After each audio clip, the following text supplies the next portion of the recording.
नमस्कार दोस्तों, defence news Hindi में आपका स्वागत है। आज की मुख्य खबरें।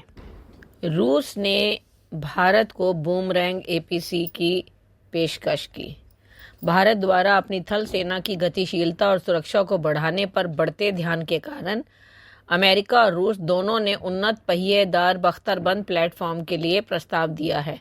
स्ट्राइकर आर्म्ड पर्सनल कैरियर के स्थानीय उत्पादन के अमेरिका के प्रस्ताव के बाद रूस ने बूमरैंग एकीकृत लड़ाकू प्लेटफॉर्म पर आधारित अपने boomerang wheeled armed personal carrier यानी एपीसी और व्हील्ड इन्फेंट्री फाइटिंग व्हीकल के साथ इसका मुकाबला किया है। अगला, जोरावर लाइट टैंक के लिए 105 मिलीमीटर गन का विकास।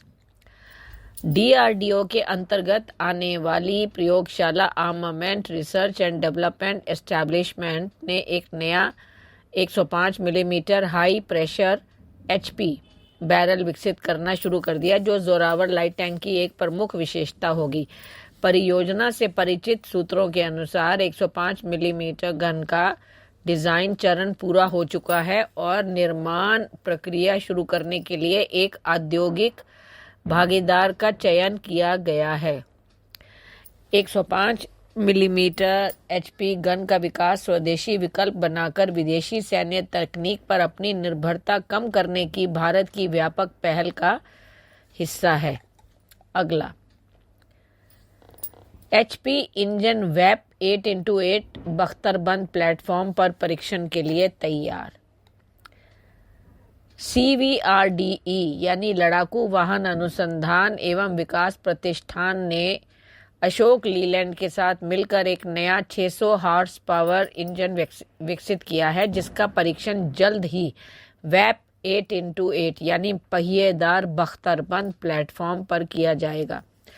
नियंत्रित प्रयोगशाला वातावरण में व्यापक और कठोर परीक्षण से गुजरने वाला यह इंजन अब वेप 8x8 प्लेटफॉर्म पर वास्तविक दुनिया की स्थितियों में मूल्यांकन के लिए तैयार है।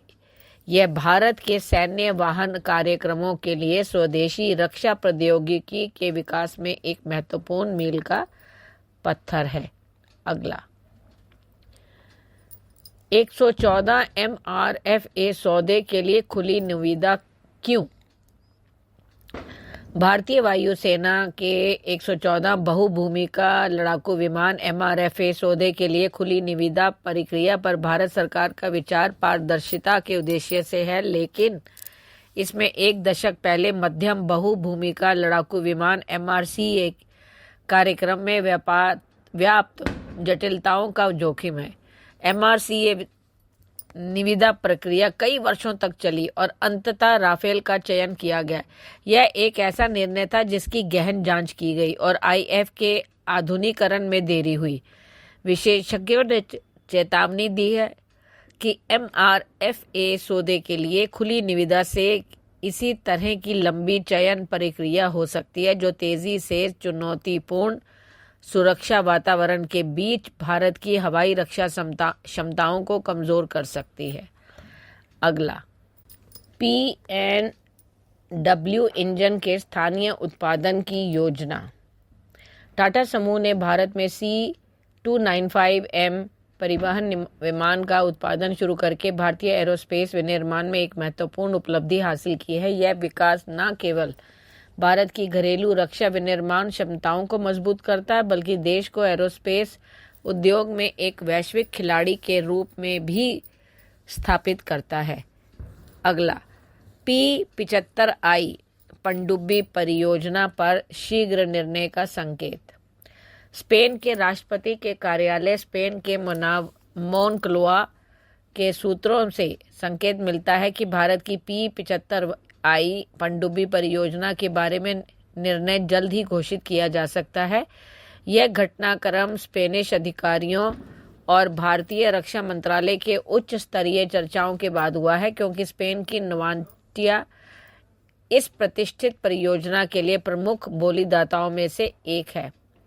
नवांटिया की S80+ पनडुब्बी, जिसमें अत्याधुनिक एयर इंडिपेंडेंट प्रोपल्शन AIP तकनीक है, जो को उसको भारत से वायुसेना के परियोजना 75I के लिए एक दावेदार के रूप में पेश किया गया है, जो भारत की पानी के नीचे की युद्ध क्षमताओं को बढ़ाने में एक महत्वपूर्ण कार्यक्रम है। अगला, L&T की भारत के एरोस्पेस विस्तार पर नज़र बनी है। राजस्व के आधार पर भारत की सबसे बड़ी निजी क्षेत्र की रक्षा निर्माता company Larsen and Toubro limited देश के तेजी से बढ़ते निजी अंतरिक्ष क्षेत्र में अपनी स्थिति मजबूत करने के लिए अपने एरोस्पेस प्रभाग का विस्तार करने पर विचार कर रही है। यह कदम सरकार द्वारा अंतरिक्ष उद्योग को निजी फर्मों के लिए खोलने के हालिया प्रयासों के बाद उठाया गया है। धन्यवाद।